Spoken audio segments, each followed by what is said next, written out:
System science have proved that they can design self-governing vehicles on our planet and on other planets. Social scientists in management, business, and government have not adopted or adapted system science knowledge to design self-governing organizations that meet the Ashby insight of how to amplify control of a very large system with a requisite variety of supplementary co-regulators. But Elon Musk, who is a system scientist, does not know how to apply his knowledge to social organizations. Global group think of social scientists, the public and their politicians, is that self-governance is impossible. Groupthink believes that there is no alternative but government action. But Ashby's law informs us that this alternative will fail, so humanity will remain on a highway to a climate hill that is already extinguishing biotas and some humans. Next slide, please. We need to transform society, a total reset from top-down hierarchies into what system scientists call holarchies, with also self-governing bottom-up networks of stakeholders. At the moment, on the left, you see the modern society is serviced by centralized command and control hierarchies used by dictators. They're political and managerial dictatorships. And they also founded co-ops and so-called for-benefit firms. But that 1% of the population controls 99% of the global assets. So we need to change the ownership and control to local bioregions and create what I call ecological polycentric self-governing firms used by all biotas without markets or state.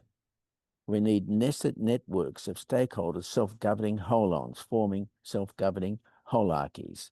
Holarchies are hierarchies of self-governing components. Next slide. Insights of system science is missing in governments.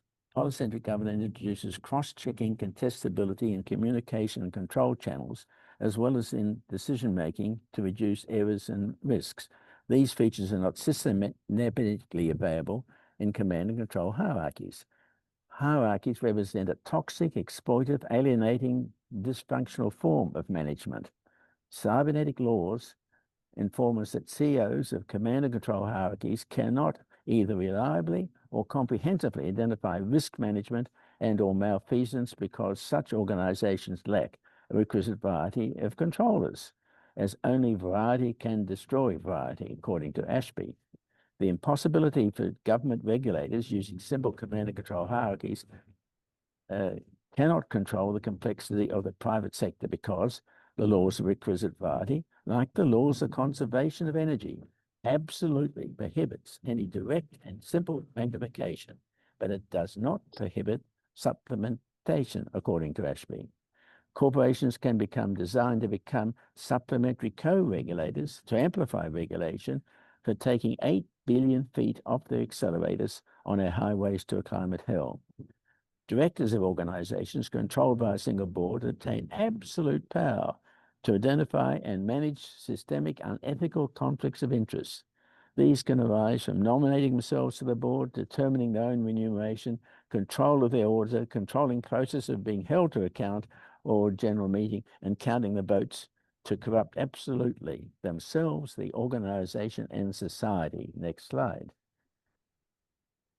Other insights of system sciences that are missing that executive directors, government regulators, politicians, ethics experts, and the wider community can be ethically blind by corporate governance codes that accept unitary boards as good governance. It's nonsense. Future leaders graduating from the schools of management, business, and government are being educated on how to be better form of dictatorships. Democracy is being undermined by ever-growing influence of around the world of toxic forms of management that lacks accountability to stakeholders. System science allows you to know how to transform corporate entities to become polycentric, self-governing, what Ostrom calls common pool resources that are able to provide benefits to all stakeholders. This was desired by the CEOs of the US Business Roundtable in a statement published in 2019. How corporations with perpetual existence allow investors to become overpaid in a way that cannot be reported by accountants. This is because accounting doctrines do not require disclosure of investment time horizons. Overpayments to investors is described as surplus profits, as they are not registered, as they are not required to produce the incentive to invest. It explains how capitalism systemically generates inequality. As surplus profits are not reported, they cannot be taxed. However, corporate architects could design corporate constitutions that distributed the unreported surplus profits to all local voting citizen stakeholders to build a universal well-being dividend income to eliminate poverty. This would reduce welfare, taxes, and the size of government, and create locally owned and controlled enterprises to establish circular, bi-regional economics while enriching the quality of democracy. Next slide. System scientists must urgently educate the world. Our groupthink by economists has been wrong. The 2009 Nobel Prize Committee pointed out that it was long unanimously held among economists that natural resources that were collectively used by the users would be overexploited and destroyed in the long term. Elinor Ostrom disproved this idea by conducting field studies on how people in small local communities manage to share natural resources such as pastures, forests, fishing waters, and she showed that when natural resources are jointly used by their users, in time, rules are established for how these are to be cared for and used in a way that is both economical and ecologically sustainable. Next slide. Ellen Ostrom was not an economist, but a political scientist. Her Nobel Prize acceptance lecture was Beyond Markets and States: How to Solve Polycentric Governance of Complex Economic Problems. States and their governments did not exist or were not relevant in her case studies to prove governments are not needed to redesign our social institutions. Next slide. Indigenous Australians illustrate Ostrom's research. No other culture in the world has illustrated polycentric self-governance for a longer period without the use of markets or states. They survived during the last ice age when the sea level was 130 meters lower to make Australia's landmass 20% larger. The stone fish traps built in the Barwon River in New South Wales are much older than any other human-made structures, prove that competing tribes for life-sustaining resources can cooperate in both their construction and the use of their maintenance over millennia. But they are shown on the next slide. There's a picture on the right-hand side. You can see the fish traps, the oldest human construction known, maintained by self-governing tribes competing for life-sustaining resources that were self-governed without markets or state. Next slide. There are many ways economists are wrong and were impotent in advising governments. Economists are ignorant of how complexity can only be controlled indirectly. They deny self-governance of life-sustaining common pool resources. Governments use static models, economists use static models of human behavior when we observe variability. Economists' assumptions that humans always act in their self-interest when we know they can be generous. They do not know how to stop market failure, so they only seek offsets like carbon taxing and trading, while market failure continues. Economists are unaware of how overpayments of investors creates inequality to become because accounting doctrines do not require accountants to report investment time horizons, and so the profits surplus to their decision to invest. Next slide. How the cause of inequality is hidden. Even the greediest investors cannot predict the future. This means that investors will not rely on obtaining any cash back beyond their investment time horizon. These are typically 4 to 10 years. Any cash investors obtain after the time horizon is an overpayment, surplus not required to attract their investment. It represents a surplus profits.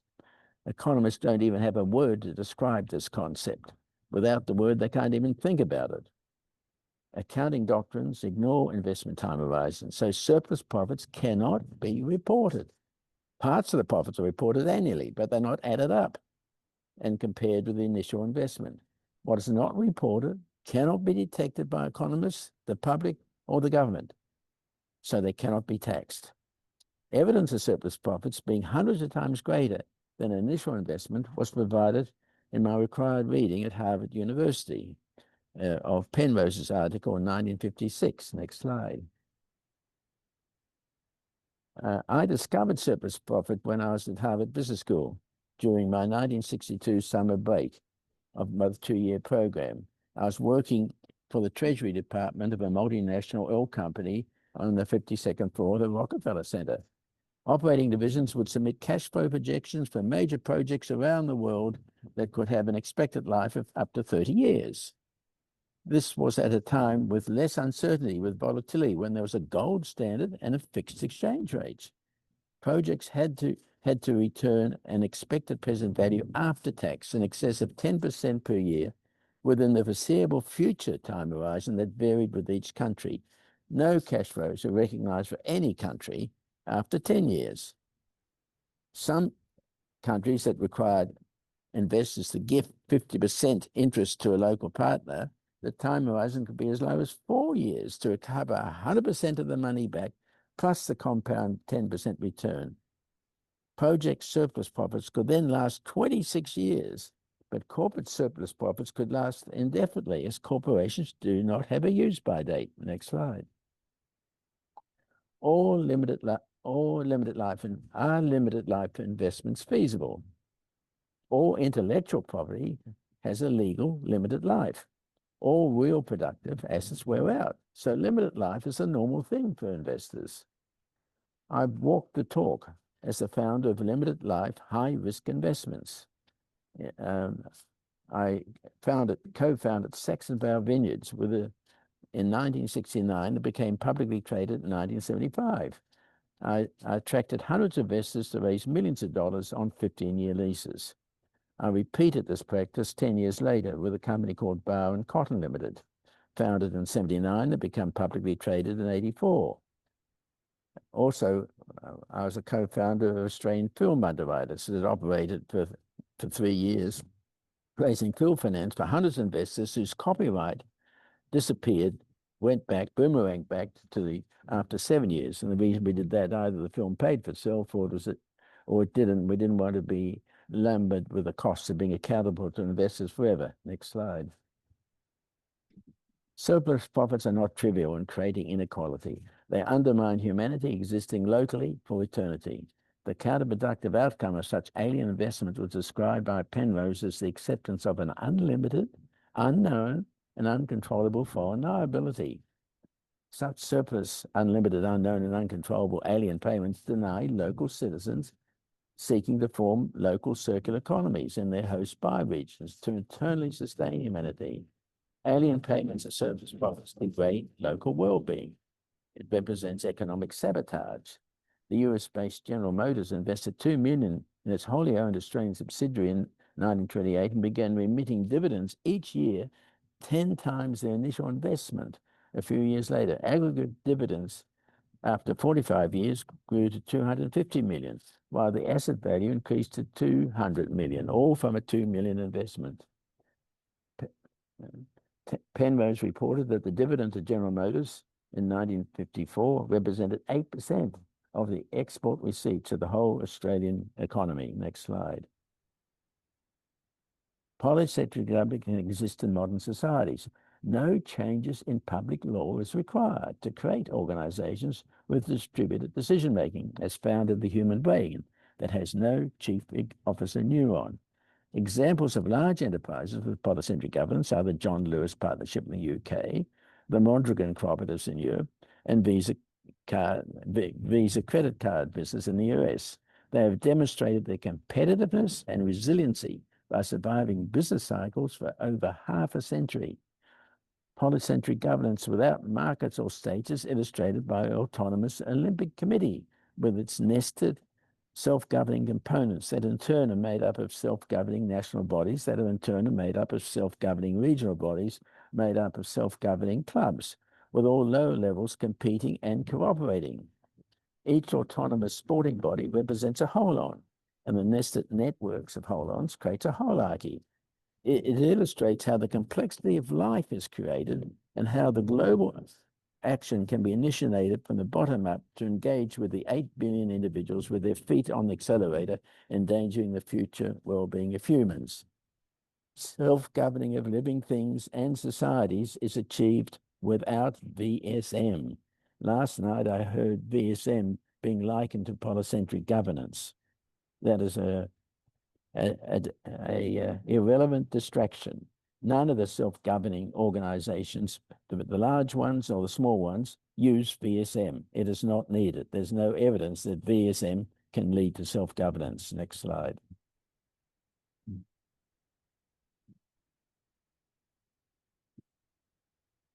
The concept of tensegrity was, the word tensegrity is coined by Buckminster Fuller to explain how combining opposite characteristics, you get advantages by having opposite behavior patterns. In bridges, it builds the longest span or it covers the geodetic domes cover the greatest area with the least material.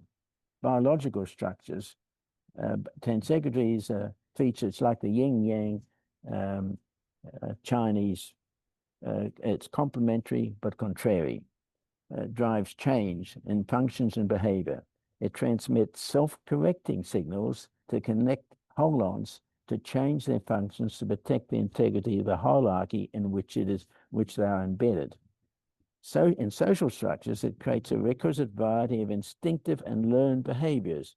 All living things, to survive their creation and to reproduce in dynamic, unknowable, complex environments, while minimizing the materials and energy required in their DNA. So all living things are hardwired by the DNA to have contrary behavior patterns. It provides a requisite variety of cross-checking, decision-making, communication, and control facilities to reliably and comprehensively identify and control internal and or external risks, threats, and opportunities to the existence of biota with the least matter or material. For evolution to be maintained and new emerging entities, a phenomenon needed to reproduce dual paradox features of tensegrity to generate a requisite variety of novel conditions to rise in different contexts for the process of evolution to continue. Tensegrity is suppressed or extinguished in command and control hierarchies. You're not allowed to have opposing views. You have one view, it's groupthink. And that is where the modern society is, modern corporations are undermining democracy. Next slide. Tensegrity structures are self-regulating, allowing them to become self-managing while the possibility of becoming self-governing.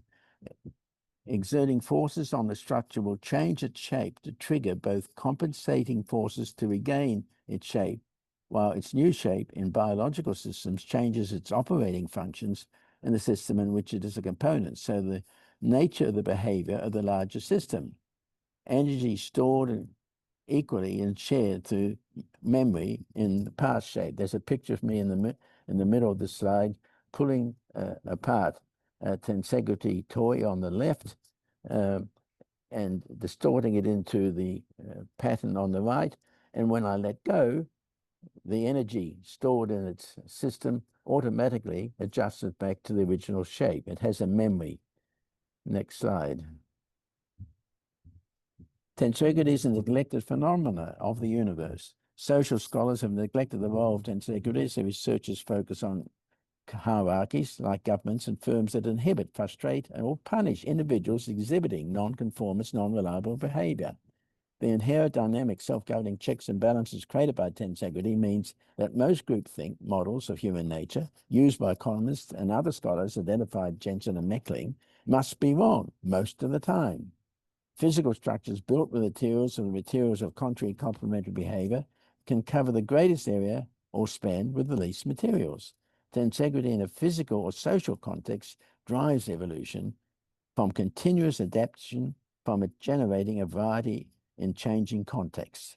For evolution to be maintained, new emerging entities or phenomena need to reproduce the dual paradoxical features of tensegrity to generate a requisite variety of novel conditions to arise in different contexts for the process of evolution to continue. Next slide.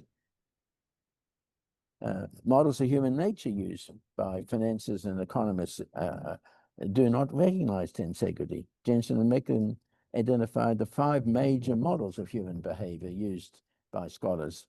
According to Professor of Psychology Waring, none of these 5 models are consistent with reality. They must be wrong most of the time. Next slide, please. Other reasons why governments need system scientists are that economists are ignorant of how complexity only can be controlled indirectly. Economists deny the possibility of self-governance for life-sustaining common pool resources. Economists have a static models of human behavior that denies their factual requisite variety that is hardwired into them by their DNA. An economist's assumption that humans always act in their self-interest is obviously not correct. There are 2 additional ways that economists do not know how to stop market failure. So they only seek offsets while market failure continues. They are unaware of how overpayment of investors creates inequality. Next slide. Climate change is the greatest market failure the world has ever seen, according to Lord Stern to the US government. He made no recommendations for stopping the cause of climate change. So we have 8 billion feet still on the accelerator. Next slide. And the language of economists has no word to describe or recognize overpayments to investors called surplus profits. Piketty said that through most of human history, the inescapable fact is that the rate of return of capital was always at least 10 or 20 times greater than the rate of growth of income. And he couldn't explain it because they don't understand how investors get overpaid with surplus profits. Next slide. Surplus profits prove that equity markets are inequitable and inefficient in allocating resources. Piketty only considered the use of taxes to reduce inequality. Endowment corporations, which I'll describe later, are a far more efficient and politically alternative option by reducing taxes. If you do taxes don't stop. Piketty's taxing solution becomes a counterproductive palliative that does not stop capitalism being inefficient and so inequitable of overpaying indefinitely. Instead of taxing corporations, we recommend giving shareholders a tax incentive and these would be Trump voters. So Trump would vote for it. They get a bigger, quicker profit with less risk on condition of making changes to corporate constitution.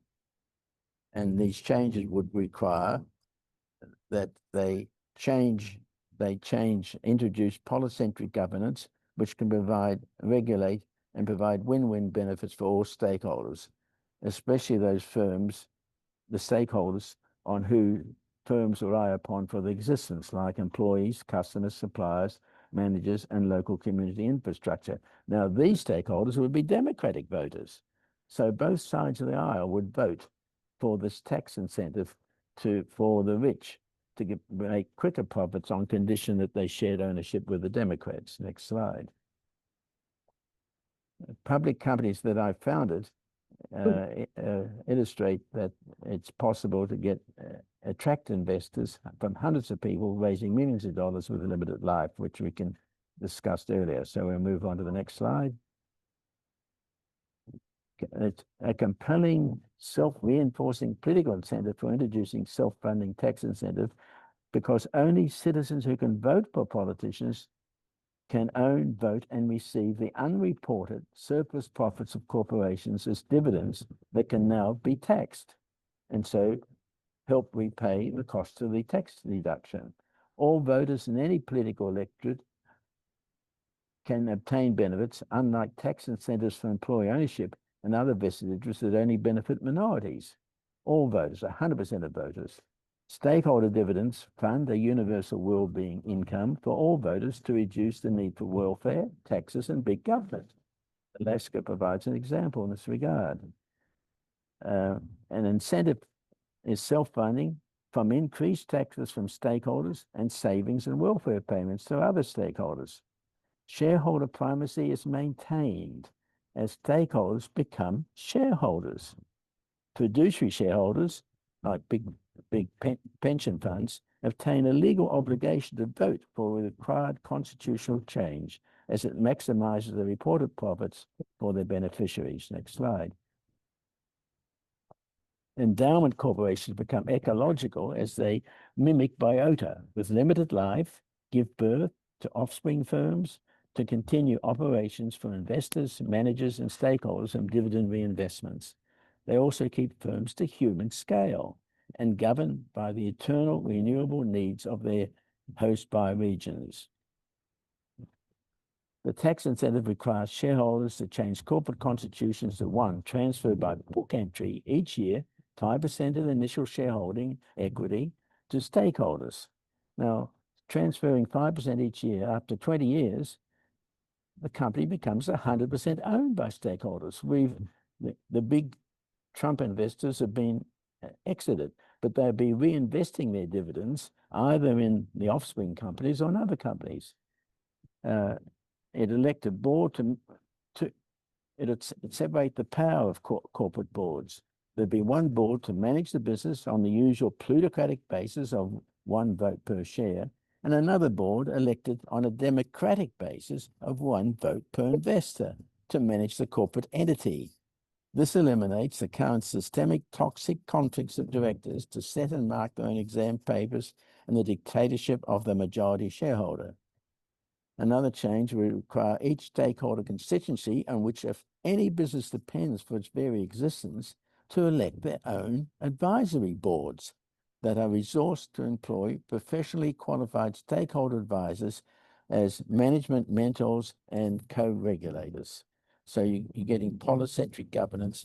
You empower, regulators are created to protect the public. What we're doing here is giving the public the power, the incentive to protect themselves, so you don't need government. Next slide. Educating political leaders, CEOs, society, that the natural order of things is not top-down hierarchies or markets, but holonic networks with tensional integrity governed by resources of local bioregions. And also educating that centralized control, but decentralized decision-making determined by the type of decision being made as occurs in our brains. This simplifies complexity to reduce data overload. Who's ready to accept the challenge? When, where, and how? And thank you very much for listening to this, and let's hope that you can help educate both sides of politics in the next slide to achieve, to show how system science can reset the social order to protect us from climate change and environmental destruction. Thank you very much. I look forward to your feedback.